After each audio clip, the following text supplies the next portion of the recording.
Welcome back, guys. Another week, another podcast. So, this week we're going to be talking about paranormal investigating 101. What to do, what not to do. But first, we have paranormal news. Ooh.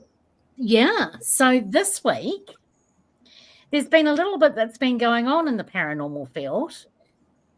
Aaron Goodwin from Ghost Adventures. Everyone's heard of Aaron Goodwin and Ghost Adventures, I'm sure.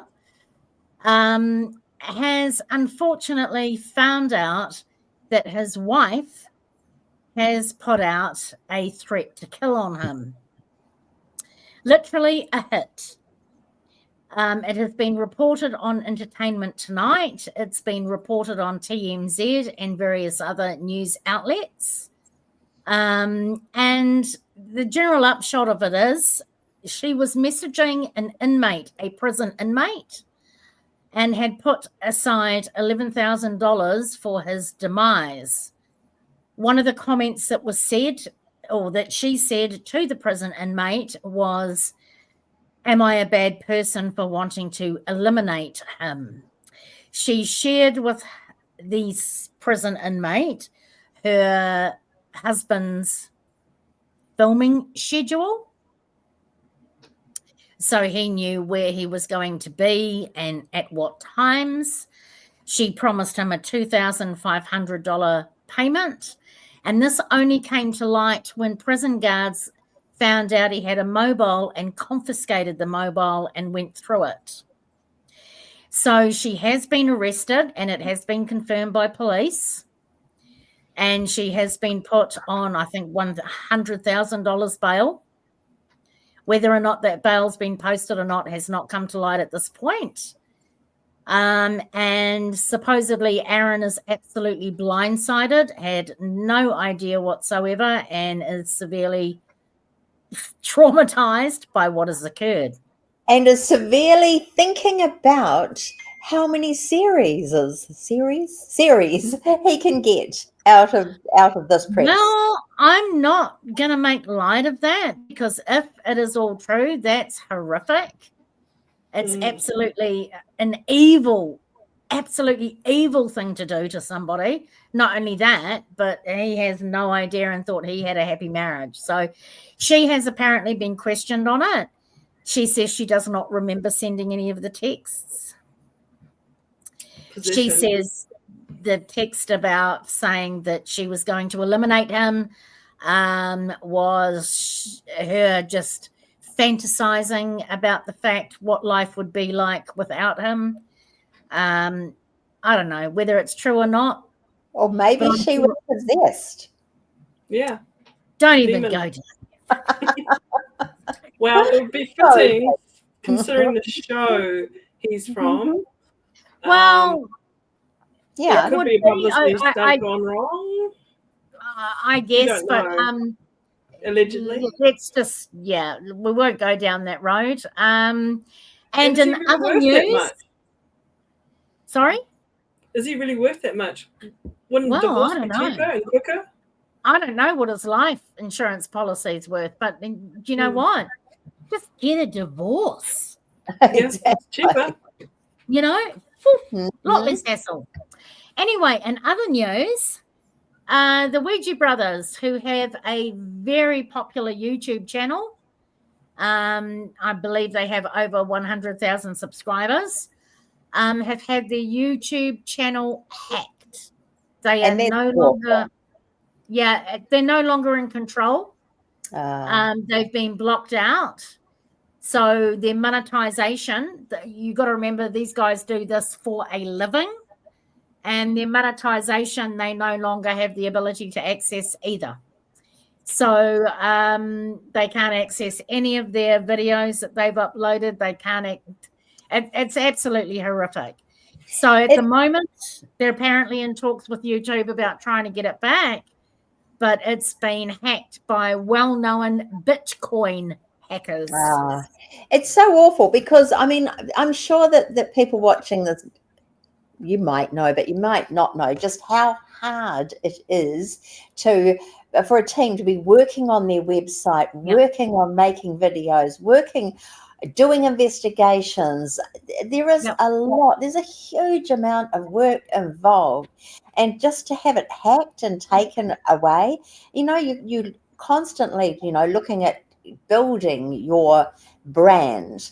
And they had done it. They had built their brand, and to have it hacked like that would be absolutely devastating. And they were very successful at it. And what you've got to think of, as they said, this is the last 8 years of our life. Going live every single week. And it's all gone. All of it's just gone. So stand by for further news on that. And with that, the paranormal news segment is over. And we're on to this week's subject, which is Paranormal Investigating 101. Now, we've got to make this pretty quick, guys. And there could possibly end up being a part 2 to this. So what I'm going to do is let's first of all make the distinction between a ghost hunter and a paranormal investigator. And let's make no mistake about this. There is a distinction between the two. I think perhaps it should be ghost enthusiast, a ghost hunter, and a paranormal, because there are actually 3 levels. I agree. Natasha, what are your thoughts? Yeah, I think there's 3 levels. Like, you're either running around screaming about demons, or you're in between where you're using equipment and trying to do communication sessions in a controlled environment. And then you've got the next level, you've got multiple pieces of equipment, controlled environment, and may or may not be working as a team. Critical thinking and logic and rationale being employed. We can't have that. That's not fun. Barbara, what about you? I was just going to say, I agree. There probably are at least 3 levels. You've just got the people who are in it for thrills and scares and screams, and there's nothing wrong with that, if that's what you want to do.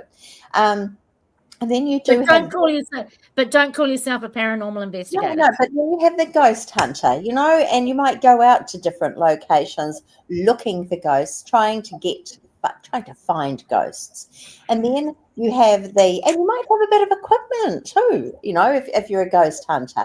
Then you get the paranormal investigators. Now that's serious, you find yourself spending hours every day, there's stuff that needs to be done, research that you need to do, looking at your equipment, trying to think of different ways to actually investigate, different experiments to do, spending your evenings on podcasts. I just really want to make this point, is that a serious paranormal investigator will use, or really try hard to use, scientific method in their investigations, and they will be using sort of serious investigation procedures during their investigations. We're not here to play. I'm not here to play, and I'm sure the others are the same. I'm here to find. Sorry, go on, Barbara.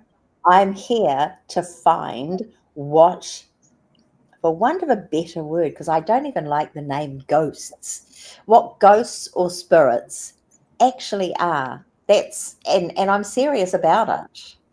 Okay, so that brings me to my input, and that is that I've been doing this for a long time now, and I have no doubt initially when I first started, a lot of it was about thrills and spills, but I very quickly realized that there's so much more than that comes into paranormal investigating. As Barbara said, if you want to be a ghost hunter, that's great. If you want to go out and have experiences, it's about the intent of why you're going out there to do it. If you want to go out and have experiences and hunt for ghosts and have a few thrills and chills and screams and laughs and that sort of thing, then call yourself a ghost hunter or a paranormal enthusiast. if you are calling yourself a paranormal investigator and you're doing those things, you are categorizing yourself way out of the box. A paranormal investigator, let's look at the word investigate and what the definition of that means. That actually means to go out and find the truth of the matter. It doesn't mean running around and because a REM pod goes off screaming demons.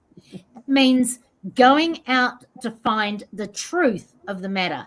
So we go out as paranormal investigators. Do we believe a place is haunted? No. We don't believe a place is haunted. Allegedly haunted.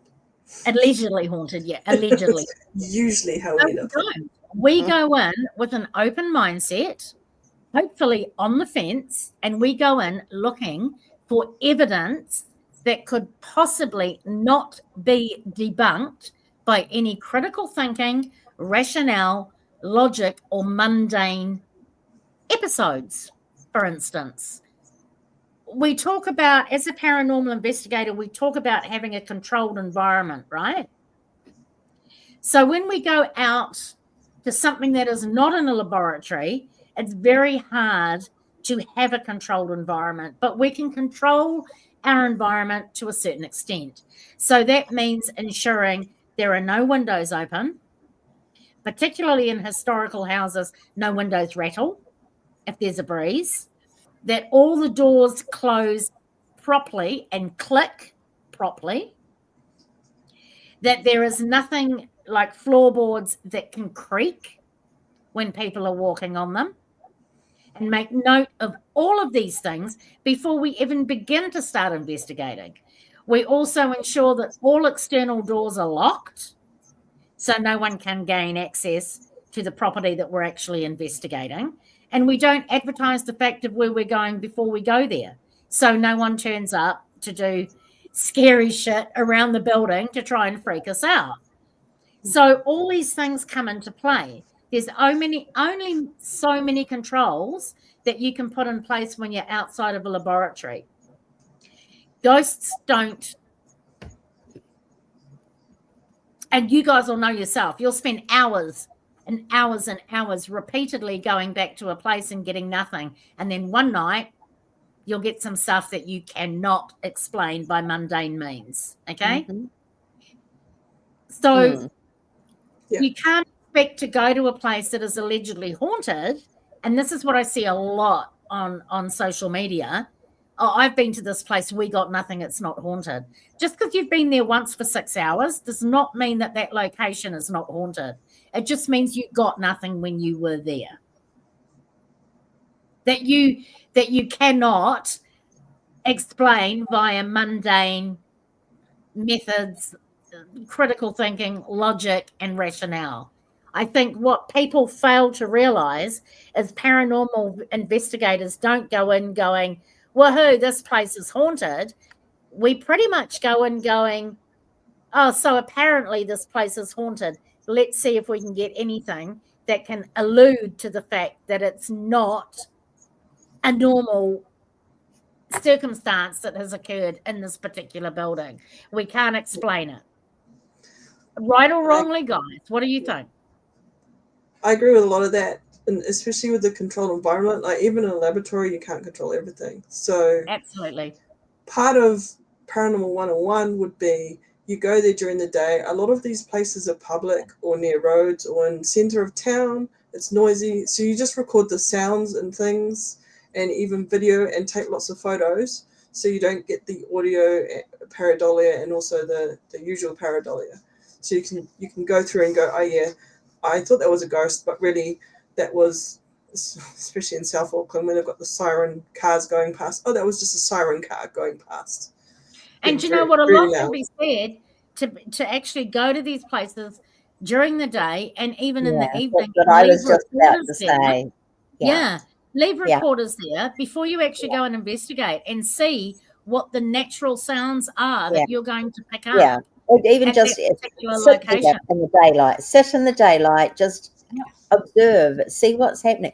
That's also a really good time while it's still light to go through thinking about safety. Are there places in where the floor is going to go through?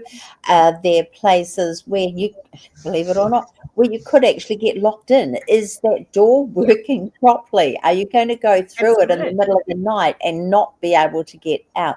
It's really important, and as paranormal investigators, to consider all of these things, and it's always safety first. Another really important one is to always let someone know where you are going, because if something happened, and I'm not talking ghosts, I'm talking if you fell through if you did fall through the floor, or there were vagrants there and they weren't friendly, that someone knows where you are. You're not just going to disappear and be a statistic in 10 years' time when they go to demolish this building, they find a skeleton. And on that note too, Barbara, I want to make a comment, and I know we don't have a lot of time. We've got about 8 minutes left, I believe. But I want to make a comment about entering abandoned buildings. Yeah, or any building. My comment is just don't do it. If you don't have the permission of the building owner, don't do it. Because so many times I've seen news reports of supposedly paranormal investigators or ghost hunters entering buildings and getting pulled up by police and being told they're trespassing. And they say, oh, I'm a paranormal investigator, and we're just coming in here to find ghosts. Do you really think that you're doing the field a service by saying that? Because you're not. If you don't have permission to access the building, then for God's sake, do not access the building. It's as simple as that. Trespassing is considered when you cross the gate. So don't stick your hand in an abandoned building taking photos. In this country, it is. Lean in the window. There is a different time and place for that. If you want to do that sort of thing, you're an urbex explorer. You're not a paranormal investigator. And you know what? A lot of that crossover has happened, Tash. Yeah. With regards to urbex exploring, and they've crossed over into paranormal investigating because it gets shitloads of views on YouTube. You're not an investigator. Do you know? I'm sorry, but you're not, because let's again go back to that word investigator, and it means to look for the truth of the matter. Yeah. And if you're going in and you're supposedly investigating abandoned buildings and you're saying, oh my God, I just got something on my Ghost Spirit app, you're not investigating anything. Right? Yeah. Don't claim to do it as well by sticking your hand through the window and taking photos. So that brings us back to ethics, because so many people have said, I've done an investigation at this place, and they've spent 3 hours taking photos when it's open to the public and then putting it up saying that they've done a full-blown investigation. Just don't do it.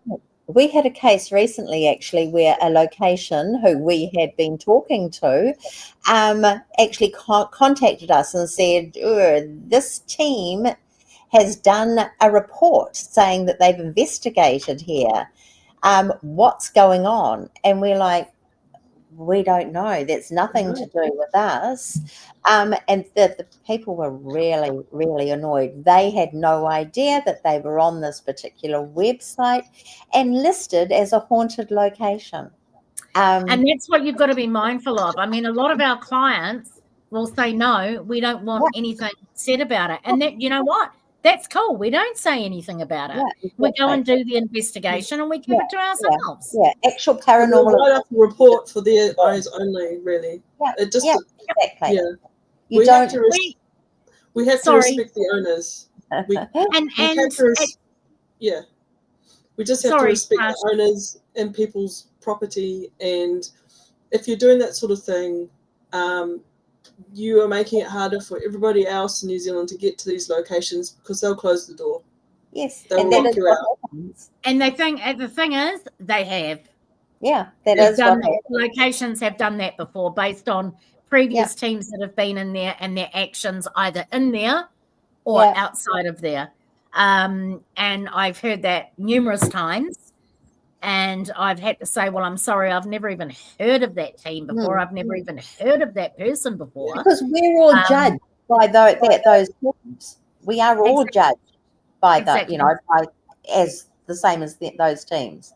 And you know what? Quantum actually has a form that we get the client to fill out telling us what they are happy for us to do with the video, the audio, even mentioning it on social media or our website.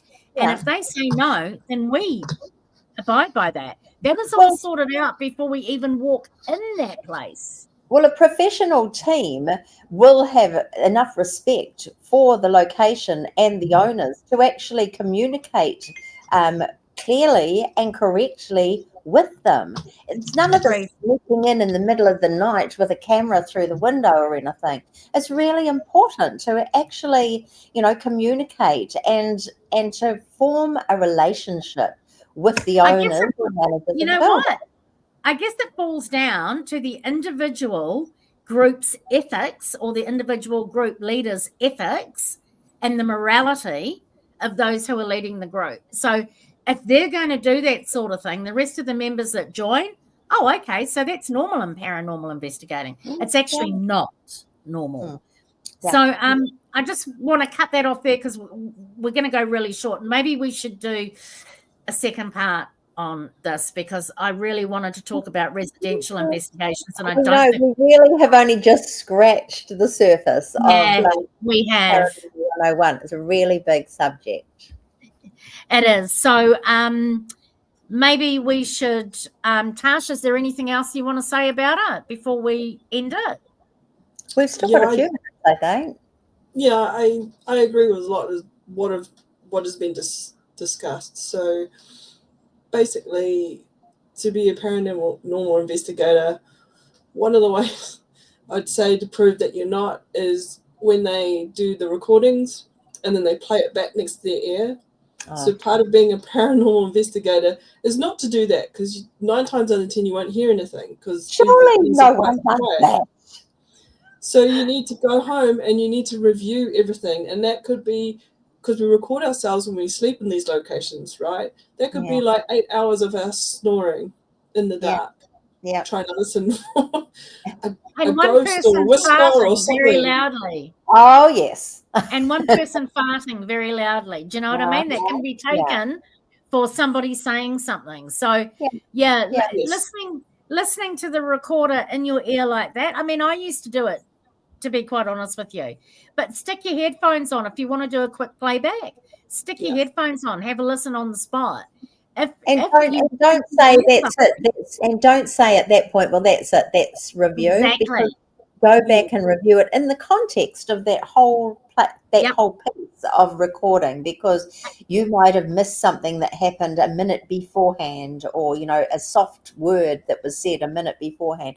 So I mean, I think that's a huge part of Paranormal 101, and it's probably the largest part of any investigation is the reviewing. It's massive. It's bigger than even the actual investigation. And it's not only the reviewing, it's the actual analyzing of what you review.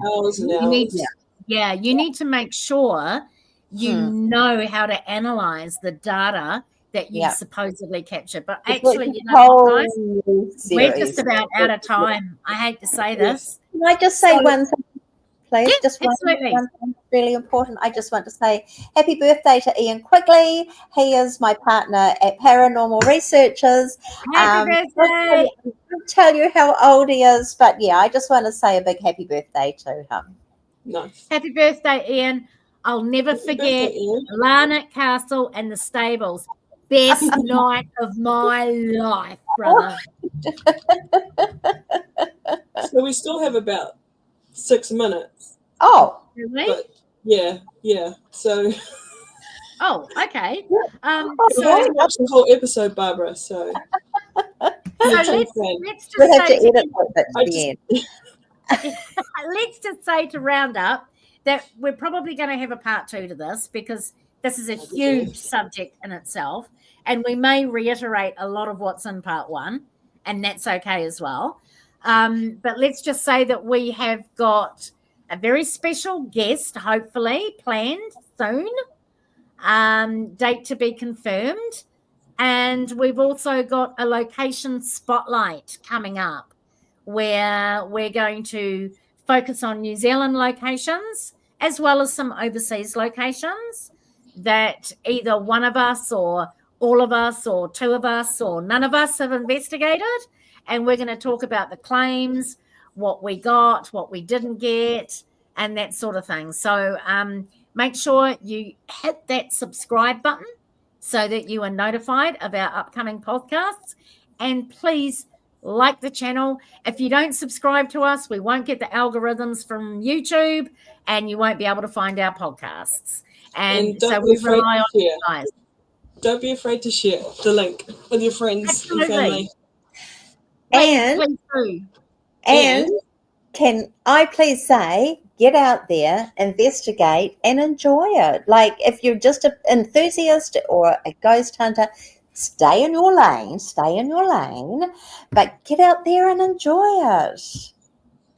Do the bizzo, but please don't call yourself a paranormal investigator, because it contains so much more than going out to abandoned locations or reputedly haunted locations and using equipment and getting thrills and spills and screams and shits and giggles. It's so much more than that. There's protocols, there's procedures, all of that comes into play. And if you don't actually have any of those, then you're not a paranormal investigator. But you can be an enthusiast. That's fine. Yeah. Enjoy it. Madness is in the method. Absolutely. Yeah. And if you want any advice, we're happy to give you advice. Yeah. Absolutely happy to give you advice. Send the channel messages, message us on Facebook, message us on Messenger, whatever, and we're more than happy to give you some advice if you're wanting to start out.